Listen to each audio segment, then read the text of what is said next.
Imagine standing at a massive control panel, a whole bunch of levers and dials right in front of you. But instead of controlling a machine, you're controlling a chemical reaction. I'm talking with just the turn of a dial. You could boost your product yield from, say, 50% all the way up to 90%. It sounds a bit like science fiction, doesn't it? But this is the everyday reality of industrial chemistry. So, okay, let's dive in and figure out how we can become masters of this control panel. See, in the real world, the goal of making chemicals is pretty simple. Make as much of your product as you possibly can with as little waste as possible. A perfect example is making ammonia for fertilizers, the stuff that helps feed billions of people. We mix nitrogen and hydrogen together, but the reaction, which is N2 plus 3H2, gives us 2NH3, it often just stops. It stops long before all our ingredients are even used up. It hits this wall, this state of balance called equilibrium. And for efficiency, that's a huge problem. To push past that wall, we first need to understand the rules that govern this balance. And the answer isn't about fighting the system, not at all. It's about understanding its rules. Turns out, there's a fundamental principle that tells us exactly how these balanced systems react when we poke them. It's kind of like a universal rule of disruption that we can use to our advantage. So first up, what exactly is equilibrium? I want you to think of it like this perfectly balanced scale. On one side, you have your reactants turning into products. We call that the forward reaction. And on the other side, you've got products turning back into reactants, the reverse reaction. Well, equilibrium is simply the point where the speed of both of those reactions is exactly equal. Now, this doesn't mean the reaction has stopped. Oh no, it's a dynamic balance. This whole balancing act is described by a special value, the equilibrium constant, or Kc. Think of Kc as the target number that the reaction is always trying to hit at a certain temperature. Okay, now for the cheat code. This is the big one. It's called Le Chatelier's principle, and it basically says this. If you take a system that's chilling at equilibrium and you apply a stress, like changing the concentration of something or the pressure or the temperature, the system will shift its position to try and counteract that stress. It's like you start at a baseline, you poke it, and the system scrambles to reduce the effect of your poke, and then it settles into a new equilibrium. This is the ultimate guide for predicting and controlling chemical reactions. So let's check out the specific stresses we can apply, our levers on the control panel. All right, let's grab our first lever on that control panel, concentration. This is probably the most direct way you can mess with the system. You just add or remove some of the stuff that's in the reaction. And the rule here is just beautifully simple. Think of the reactants and products as being like water in two connected tanks. If you pour more water into the reactant tank, what happens? Well, to reestablish the balance, water has to flow into the product tank. Chemically speaking, if you add more reactants, the system shifts to use them up and make more products. And the reverse is also true. If you drain water from the product tank, water from the reactant tank is going to flow right over to replace it. So if you're constantly removing a product, you're forcing the reaction to just keep making more and more. And that right there is a major strategy in industrial chemistry to get a reaction to go to completion. And hey, this isn't just some abstract theory. We can literally see it with our own eyes. In this reaction, we have iron ions reacting with thiocyanate ions, and they form this deep red complex. The flask on the left, that's our baseline equilibrium color. But look at the middle flask. We've added more potassium thiocyanate, that's one of the reactants, and bam! The color instantly gets deeper. That's proof the equilibrium has shifted to the right to use up that reactant and make more of the red product. And you can guess what happens in the third flask. If we were to add something that removes a reactant, the reaction would shift left to make more, and that red color would fade right out. It's just a perfect visual confirmation of the principle. Now, what's really cool is how we can see this shift on a graph over time. Let's walk through this. In phase 1, everything's at a steady equilibrium. The concentrations are all flat. Then, at time t1, we mess with it. We inject more H2, a reactant. See that sharp vertical spike? That's our stress. And immediately, the system fights back. In phase 2, the concentration of H2 starts to drop as it gets used up. The other reactant, I2, its concentration drops too. And at the same time, look what happens to the product, HI. Its concentration starts to climb. This whole process continues until time t2, where everything flattens out again at a new, stable equilibrium. So what's going on behind the scenes mathematically? Well, we have this tool called the reaction quotient, or QC. It's like a spot check on the system's status at any given moment. Remember, Kc is the target ratio at equilibrium. Well, QC is the current ratio. When we added that H2, we increased the amount of a reactant, which is in the denominator of the QC fraction. And when you make the bottom of a fraction bigger, the whole value gets smaller. So our current value, QC, suddenly became less than our target value, KC. And the only way for the system to fix that is to move forward.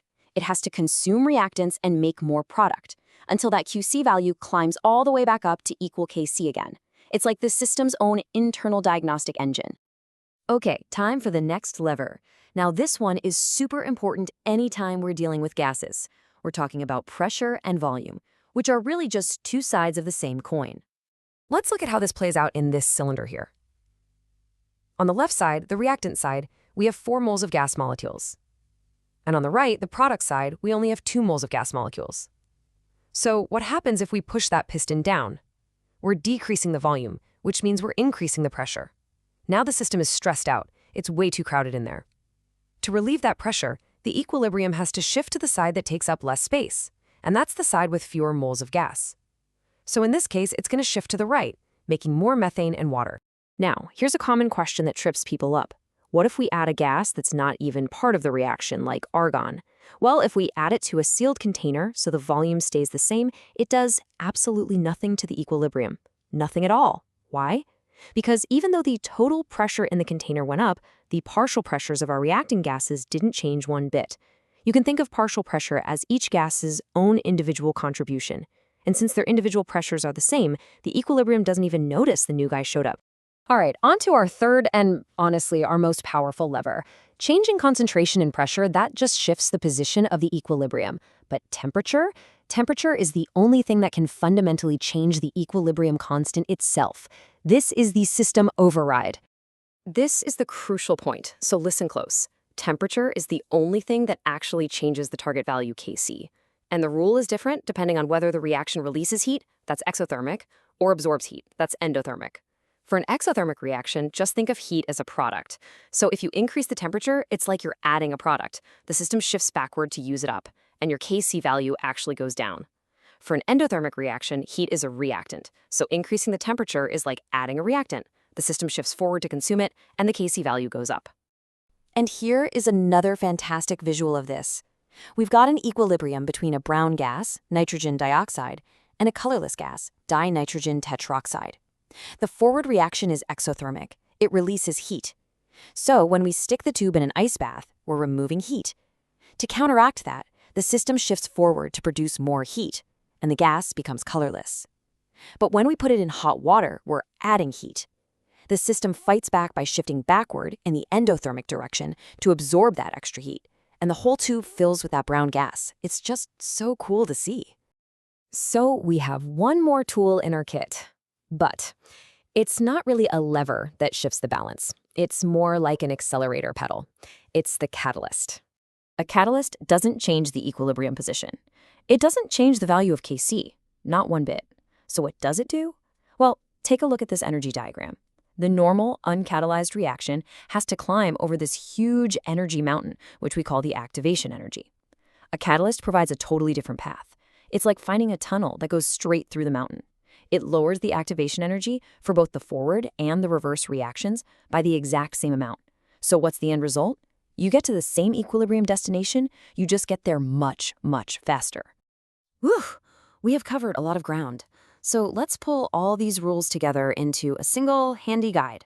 Let's call it the operator's diagnostic matrix.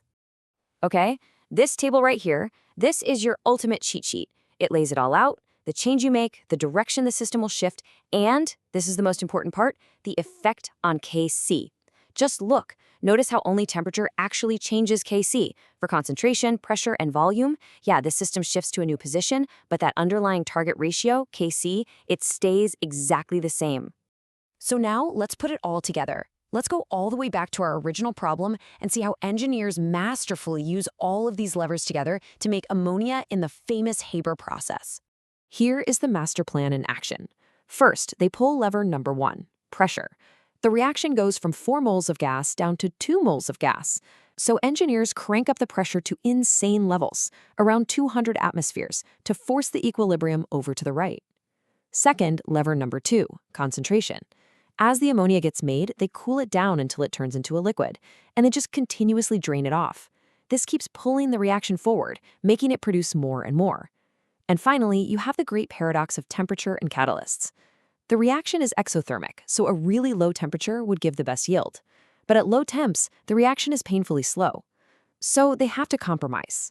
They use a moderate temperature, around 500 degrees Celsius, and they pair that with an iron catalyst. That combo gets them a pretty good yield at a fast, economical rate.